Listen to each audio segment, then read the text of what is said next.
This little cat survived having both her back legs broken in Vietnam, but that's not even the most incredible part of her story. Meet Lee, and for the next few days, she's my temporary roommate while our owners travel back home. Having her here has brought back every single memory of Chester, a cat I had to leave behind in Portugal, who completely changed how I see relationships and healing. Today, I want to tell you about both of these incredible cats because their stories taught me something I never expected about love, loss, and moving forward. But first, Lee.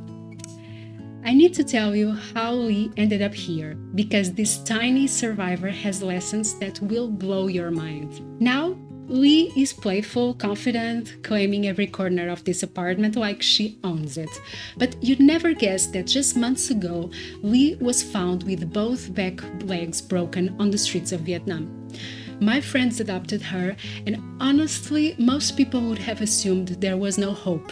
But Lee, she had other plans.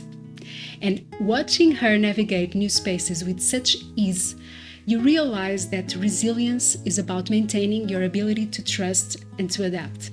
Actually, Lee had been here once just to get familiar with the house and the smells, so when she arrived this time, it would be more relaxed for her. But what surprised me the most was how calm she was.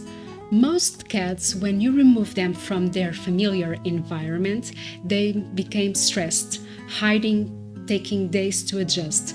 But not Lee. She spent maybe 10 minutes doing her investigation, sniffing every corner, every piece of furniture, and then she just owned the place. The first night, she was figuring out where she wanted to sleep. She tried the couch, even considered my bed. Cats are so unpredictable sometimes, and by the morning she was completely at home, affectionate and settled.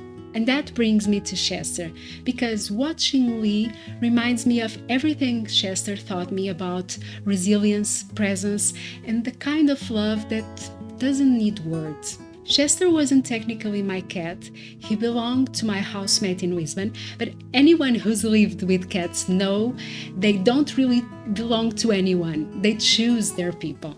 So Chester had some trauma and he was afraid of everything new, especially people.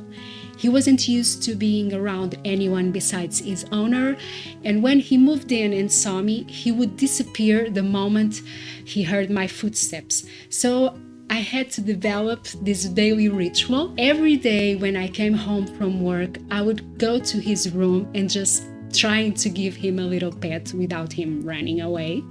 And for weeks, he would let me get close, then bolt. Get a little closer the next day, then bolt again. And then one day, I'll never forget this, he jumped up and sat on my bed, just like that. It sounds simple, but for Chester, that was huge. That was him saying, okay, I trust you. If you're enjoying this video, please consider subscribing my channel.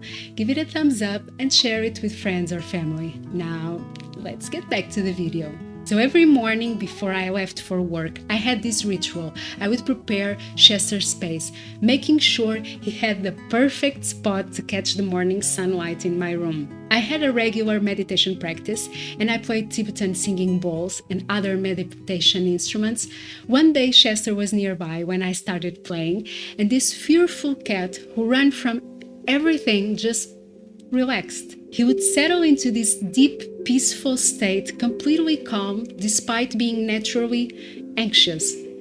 It was like he understood that those sounds were meant for safety and tranquility. I remember those weekend mornings when I was completely exhausted from the week, and I would be lying in bed not wanting to face the day, and Chester would appear. He would spend the entire day with me, no questions asked, just quiet companionship. We are so used to thinking that helping someone means doing something, fixing something, saying something, but Chester showed me that sometimes the most powerful thing you can offer is just your presence. There's a funny story. Chester had this hilarious way of holding grudges.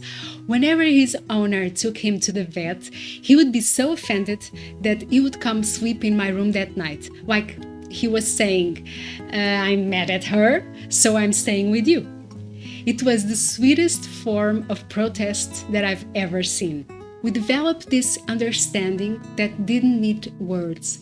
I would come home stressed and he would appear. He would feel overwhelmed and somehow I would know exactly where to find him. It was like we were tuned in the same frequency. When I decided to leave Portugal and start fresh here in Southeast Asia, I knew leaving Chester would break something in me. Not because he needed me, he has his wonderful owner who adores him, but because we had created this rare thing, a connection based purely on understanding.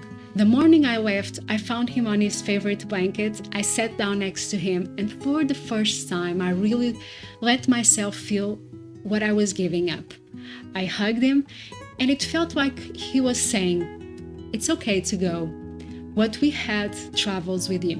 And he was right.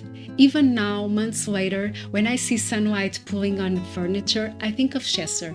When I need to calm down, I remember his purr, which brings us back to Lee, because having her here has reminded me that the love we give and receive doesn't disappear when we move forward. It becomes part of how we love the next time. And watching Lee these past few days has been like taking a master class in resilience.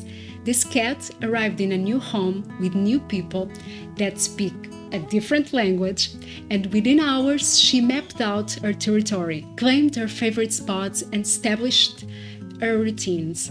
Cats teach us things that we forget as humans, that it's okay to take up space, to ask for what we need without apologizing, to trust our instincts, to find joy in the simplest things. With Lee, there's no such thing as slow mornings. This is a child who wants to play all the time.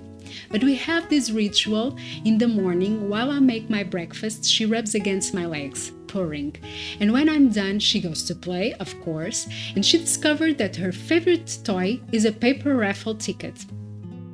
During the day, she's claimed the couch as her sleeping spot, and every evening when the house gets quiet, she comes to bed to rest. This video is my way of celebrating Lee's incredible journey from broken bones on Vietnamese streets to claiming the coziest spots in my temporary home, and honoring Chester not with sadness, but with gratitude for everything he brought into my life. I'll be honest with you, I miss having an animal in my life every single day.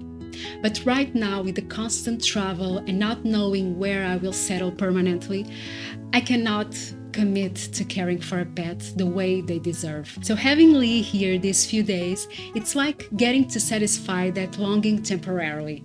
I get to remember what it feels like to have that quiet companionship, sometimes not so quiet. But I want to hear from you. Have you ever had to leave behind an animal that changed you? Drop your stories in the comments because they deserve to be shared. Thank you for listening. I'll see you soon.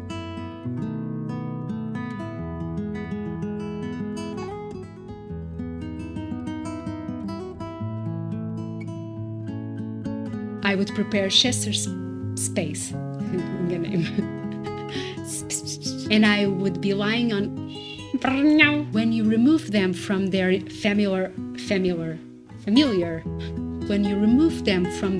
familiar, there's a funny story. Cheddar, cheese. During the day, she's claimed the couch as her sleeping spot, and every evening when the bed